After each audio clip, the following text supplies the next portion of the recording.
आज की कथा आरंभ करते हैं।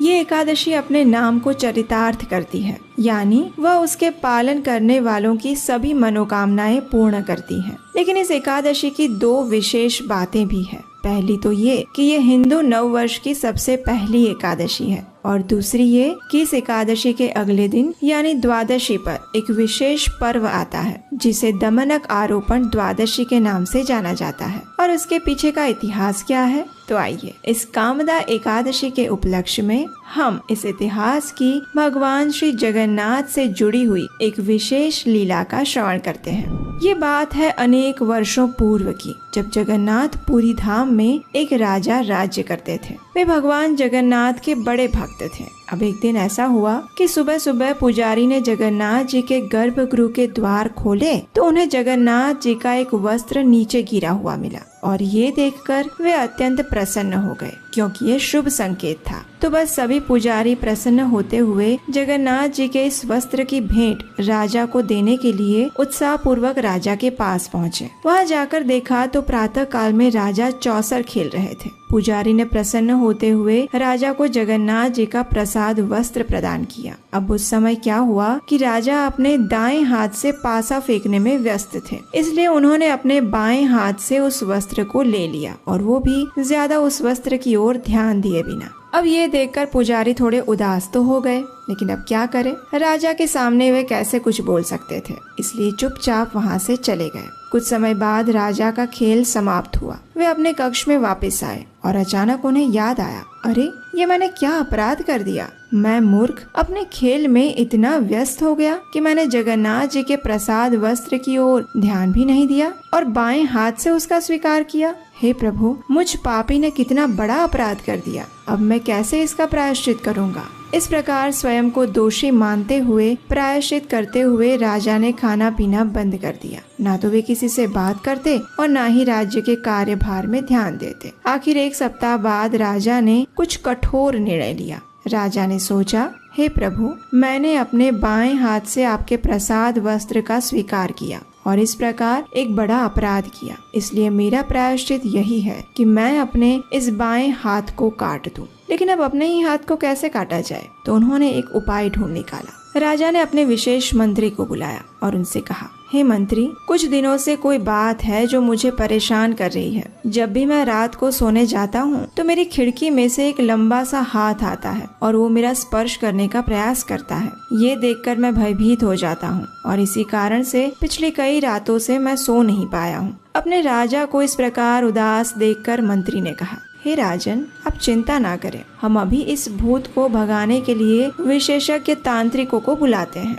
इतना कहकर मंत्री ने अपने राज्य के कुछ ज्ञानी तांत्रिकों को बुला लिया। सभी ने बैठकर राजा के उस कक्ष में पूजा विधि की और अच्छी खासी दान दक्षिणा लेकर चले गए, लेकिन कुछ लाभ नहीं हुआ। दूसरे दिन फिर से राजा ने वही व्यथा प्रकट की।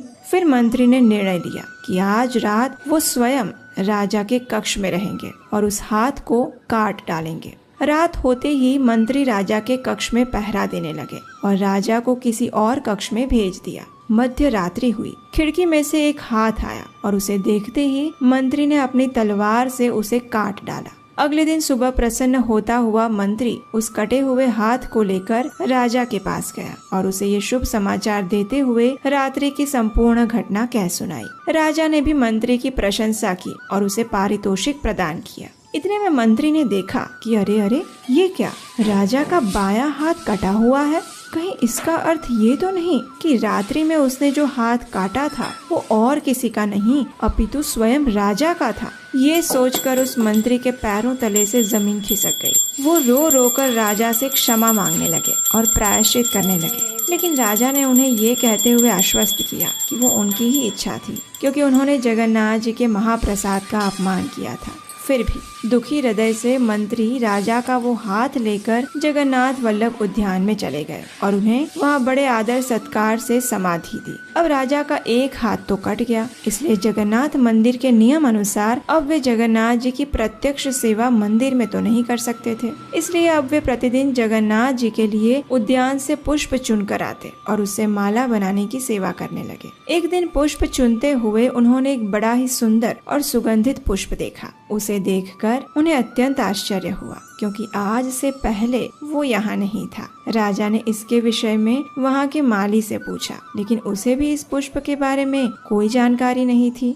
राजा ने माली से कहा कि इस पुष्प वाले पौधे का विशेष ध्यान रखा जाए, और ये कहकर राजा चले गए। अब अगले दिन जब वे उस स्थान पर आए तो उस पौधे से कुछ पुष्प तोड़े गए थे। ये देखकर राजा अत्यंत क्रोधित हो गए। आखिर उनके मना करने के बाद भी किसने ये पुष्प तोड़ने की हिम्मत की। उन्होंने माली को बुलाया, लेकिन माली को भी नहीं पता था। अब राजा को ये लगने लगा कि ये माली झूठ बोल रहा है और उसी ने ये पुष्प तोड़े हैं, इसलिए उसे दंड देना चाहिए। माली राजा से रोते हुए क्षमा याचना करता रहा, लेकिन राजा नहीं माने। उन्होंने उस माली को बंदी बनाकर कारागृह में डाल दिया। अब माली यही सोचता रहा कि आखिर उसका अपराध क्या है। ये सोचते हुए उस माली ने जगन्नाथ जी से प्रार्थना की कि अब वही उन्हें इस संकट और राजा के दंड से बचा सकते हैं। और हमारे जगन्नाथ जी तो है भक्तवत्सल। उसी रात्रि वे पहुंच गए राजा के स्वप्न में और राजा से कहने लगे, हे राजन, तुमने व्यर्थ ही उस माली को बंदी बनाया है। ये सत्य है कि इन फूलों की चोरी के विषय में उसे कुछ भी ज्ञात नहीं। वास्तव में ये पुष्प और उसकी सुगंध मुझे अत्यंत प्रिय है, इसलिए इन पुष्पों की चोरी मैंने स्वयं की थी। ये पुष्प मुझे अत्यंत प्रिय है, क्योंकि ये उसी स्थान पर उगा है जहाँ तुम्हारे कटे हुए हाथ को मंत्री ने समाधि दी थी। वास्तव में ये स्थान और ये पौधा मेरे प्रति तुम्हारी भक्ति और करुणा को दर्शाता है, इसलिए इस पुष्प का नाम होगा दयान पुष्प।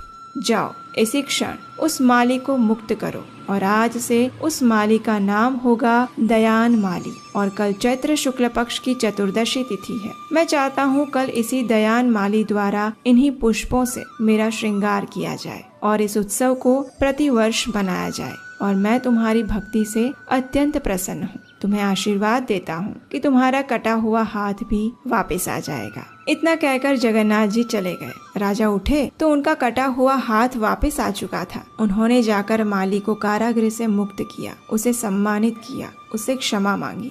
तो यही कारण है कि चैत्र मास के शुक्ल पक्ष की त्रयोदशी और चतुर्दशी तिथि पर प्रत्येक वर्ष जगन्नाथ जी को इन्हीं दयान पुष्पों और उसके पत्तों से विशेष श्रृंगार किया जाता है। और इस बार ये पर्व आ रहा है एकादशी के ठीक अगले दिन, यानी द्वादशी पर। तो ये थी इस कामदा एकादशी के उपलक्ष्य में एक विशेष कथा। ये कथा आपको कैसी लगी, ये हमें नीचे कमेंट बॉक्स में लिखकर बताना मत भूलिए।